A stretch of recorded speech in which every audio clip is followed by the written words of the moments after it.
Hello बच्चों, कैसे हैं आप लोग।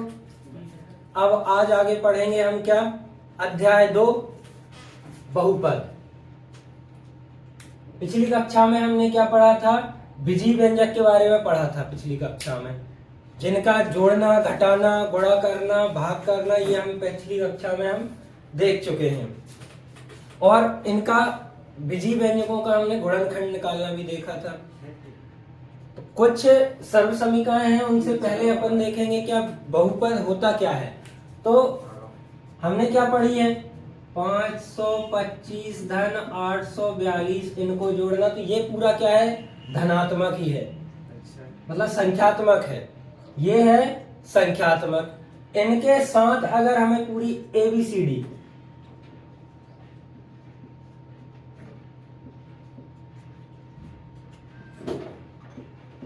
इस प्रकार से पूरी ये 26 लेटर हमें अगर गणित में मिले, इन संख्याओं के साथ या संख्याओं के बिना, लेकिन ऑपरेशन कौन से, धन, ऋण, गुणा और भाग, इनके साथ अगर मिलेंगे और घातों में मिलेंगे तो हम उसे कहेंगे विजीव व्यंजक कहेंगे, और उन्हीं से मिलके बना है हमारा बहुपद। दो राशियां मिलेंगी अपन को, एक मिलेगी चर और एक मिलेगी अचर। तो अचर वही पूरी हमारी संख्याएं, 1 2 5 15 17 542 8398। तो ये जो है ना, ये पूरी अचर संख्याएं कहलाएंगी। और चर इन्हीं के साथ या अकेले में भी x y z a b है ना, d m n, ये जो अगर मिलेंगे इनको हम अचर कहेंगे, सॉरी चर कहेंगे।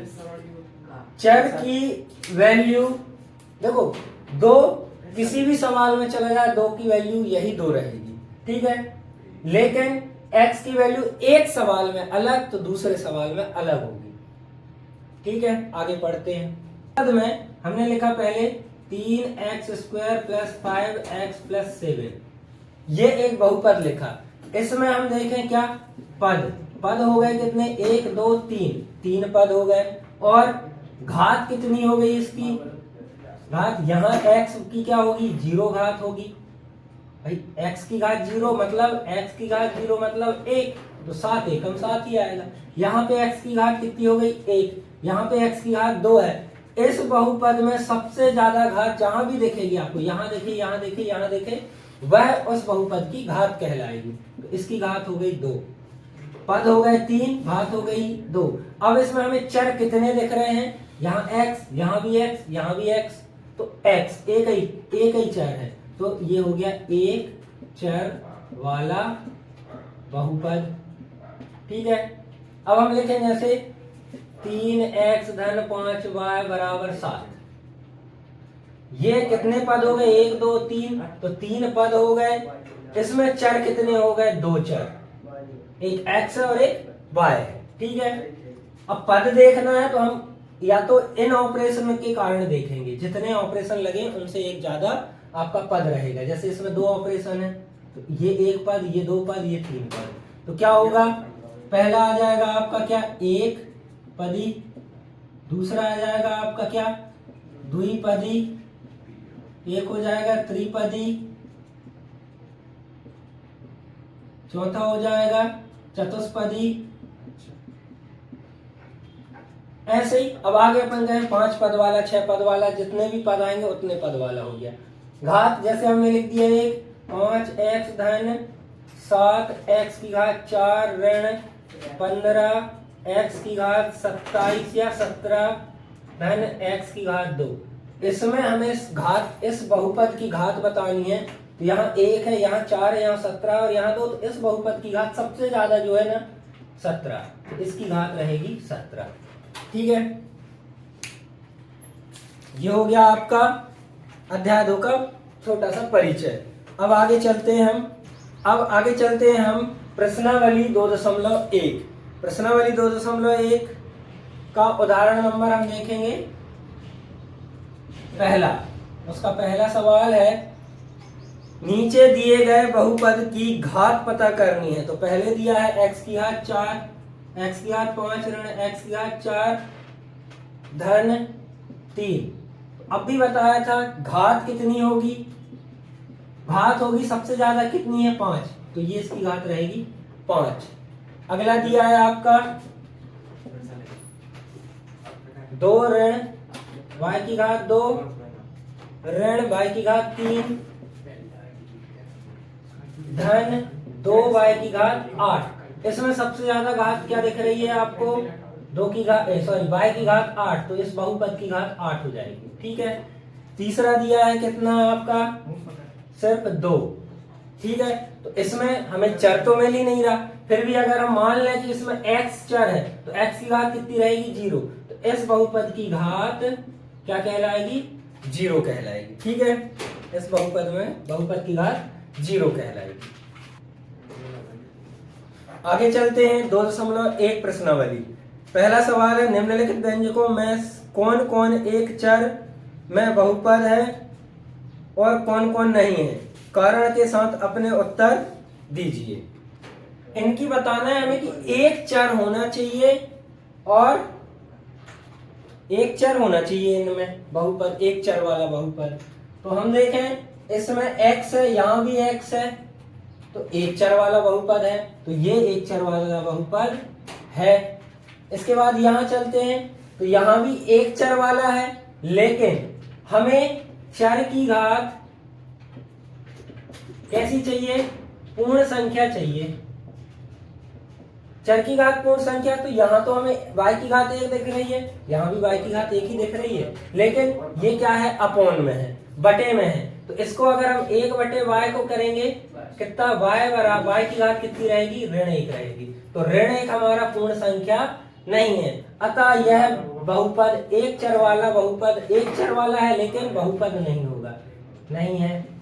ठीक है। इसके बाद इसमें एक चर ही है और बहुपद भी है, क्यों, क्योंकि इसमें y की घात 3 दी है, तो ये है। हाँ, इसमें जाते हैं हम, तो सबसे पहले हम एक चर वाला देखेंगे, तो इसमें x भी है, y भी है, t भी है, तो ये 3 चर वाला बहुपद है। कितने चर वाला, 3 चर वाला बहुपद है। यहाँ पे देखें तो फिर वही ये वाली बात कि चर की घात पूर्ण संख्या होनी चाहिए। यहाँ पे करनी में t लिखा है, करनी में t मतलब करनी हटाएंगे तो करनी का क्या रहेगा, 1/2। क्या 1/2 पूर्ण संख्या है, नहीं है, तो ये भी बहुपद नहीं होगा। ठीक है। प्रश्न क्रमांक 2, निम्नलिखित में से प्रत्येक में x स्क्वायर का गुणांक लिखिए। तो पहले क्या दिया है आपको, 2 धन x स्क्वायर धन x। हमें चाहिए क्या, x स्क्वायर का गुणांक। तो गुणांक क्या हो गया आपका, गुणा का अंक। तो गुणा का अंक क्या होगा, एक्स स्क्वायर के साथ गुणा में, तो एक्स स्क्वायर के साथ गुणा में यहाँ हमें कितना दिख रहा है, एक्स स्क्वायर दिख रहा है। इसके आगे कुछ नहीं है, कुछ नहीं है, तो हम अगर मान लें कि 0 है, कुछ नहीं है मतलब क्या होता है 0, एक्स स्क्वायर किया, इसका मान क्या आएगा, 0 का किसी भी संख्या में या किसी भी संख्या का 0 में गुणा करेंगे तो क्या आता है, हमेशा 0। तो ये तो हमारा बहुपद ही खत्म हो जाएगा, तो हम इसको नहीं लेंगे। क्या लेंगे, एक्स स्क्वायर के सामने कुछ नहीं है मतलब क्या है, 1 है। एक्स स्क्वायर एकम एक्स स्क्वायर, तो यहाँ पे एक्स स्क्वायर का गुणांक 1 है। ठीक है। इसके बाद दूसरा देखें हम, दूसरा दिया है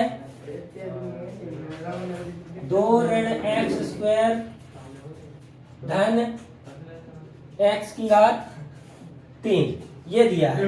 इसमें हमें यहाँ क्या दिख रहा है, ऋण भी दिख रहा है, 1 भी दिख रहा है, तो किसका गुणा किया, यहाँ पे तो धन था तो हमने +1 लिख लिया, तो यहाँ एक्स स्क्वायर का गुणांक क्या हो जाएगा, ऋण 1 है, ऋण 1 हो जाएगा। आगे करते हैं, π/2 एक्स स्क्वायर धन x। इसमें एक्स स्क्वायर का गुणांक क्या हो गया, π/2, तो यहाँ पे क्या हो जाएगा, एक्स स्क्वायर का गुणांक π/2 हो जाएगा। ठीक है। इसके बाद दिया है करनी 2x - 1, ये हो गया आपका कौन सा, तीसरा, और ये हो गया चौथा। इसमें x² तो दिख ही नहीं रहा, तो हम इसको कैसे लिखेंगे, 0x² धन करनी 2x ऋण 1। अब इसमें बता दो x² का गुणांक, तो यहाँ x² का गुणांक क्या हो गया, 0 है। इसके बाद दिया है आपका प्रश्न क्रमांक तीसरा, 35 घात के द्विपद का और 100 की घात के एक पदी का एक एक उदाहरण लिखिए। तो हमें लिखना है 35 घात का द्विपद, तो हमें 35 घात का द्विपद लिखना है, तो हम कुछ भी लिख सकते हैं। पहला हो जाएगा क्या, x 17 x की घात 35 धन 27 x की घात 4, ये दो पद का हो गया। इसके बाद और कुछ लिखना है आपको, तो क्या लिख सकते हो, जैसे 3x की घात 7 धन 12x की घात 35। कहीं भी एक जगह हमें दो पदों में से x की घात 35 मिल जाए तो हमारा ये उदाहरण मिल जाएगा। इसके बाद दिया है क्या, 100 की घात वाला 1, तो दूसरा लिखे अपन 100 की घात वाला, तो x की घात 100 होना चाहिए। अब एक ही पद होना चाहिए, तो धन ऋण हमें इसमें लगाने नहीं, यहाँ पे कुछ भी लिख दो, ये लिख दिया 35, या फिर लिख दो 4x की घात 100, कुछ भी हो जाएगा, बस ये रहना चाहिए हमें इतना, ठीक है। अब पढ़ते हैं प्रश्न क्रमांक चौथा, क्या दिया है, निम्नलिखित बहुपद में से प्रत्येक बहुपद की घात लिखना है। हमें घात बतानी है, तो घात कैसे देखेंगे, जिस बहुपद में किसी भी चर की घात सबसे ज्यादा जो घात होगी वही उस बहुपद की घात कहलाएगी। तो क्या दिया है आपको, पहला सवाल यहाँ पे दिया है 5x की घात 3 धन 4x की घात 2 धन 7x। इस बहुपद में सबसे ज्यादा घात हमें 1 2 3 मिल रही है, तो इसकी घात हो जाएगी कितनी, 3। इसमें y की घात 2 मिल रही है, तो हमें यहाँ मिल जाएगी 2 घात। इस बहुपद की घात 2 हो गई, इसकी इस बहुपद की घात 3 हो गई, इस बहुपद की घात हमें कुछ नहीं दिख रही तो 1 है, तो ये हो जाएगी कितनी, 1। इसमें चर ही नहीं दिख रहा, तो हम इसकी घात क्या ले लेंगे, 0, ठीक है। अब पढ़ते हैं प्रश्न क्रमांक 5वां, क्या दिया है, बताइए कि निम्नलिखित बहुपदों में कौन कौन बहुपद रेखिक हैं, कौन कौन द्विघाती हैं और कौन कौन त्रिघाती हैं। तो पहला शब्द मिला हमें रैखिक, क्या मिला, रैखिक। रैखिक बहुपद उस बहुपद को कहते हैं जिस बहुपद की घात क्या हो, 1 हो, वह आपका क्या कहलाएगा, रैखिक कहलाएगा, ठीक है। द्विघाती जिसकी घात 2 हो, त्रिघाती जिसकी घात 3 हो, ठीक है। तो आगे हम इन्हीं को आइडेंटिफाई करेंगे। तो देखें क्या दिया, x² धन x, इसमें हमें घात दिख रही है 2, तो ये हो जाएगा आपका क्या, द्विघाती। इसमें x की घात 3 दिख रही है, तो हम इसको क्या लिखेंगे, त्रिघाती। इसमें y की घात कितनी दिख रही है, सबसे ज्यादा 2, तो ये हो जाएगा क्या, द्विघाती। इसमें x की घात 1 दिख रही है, तो ये हो जाएगा आपका रैखिक। ये सब बहुपद है, द्विघाती बहुपद, त्रिघाती बहुपद, द्विघाती बहुपद, रैखिक बहुपद। इसके बाद इसमें एक ही घात दिख रही है, तो ये भी क्या हो गया, रैखिक। इसमें r की घात 2 दिख रही है, तो ये हो गया क्या, द्विघाती। इसमें x की घात 3 दिख रही है, तो ये क्या हो गया, त्रिघाती।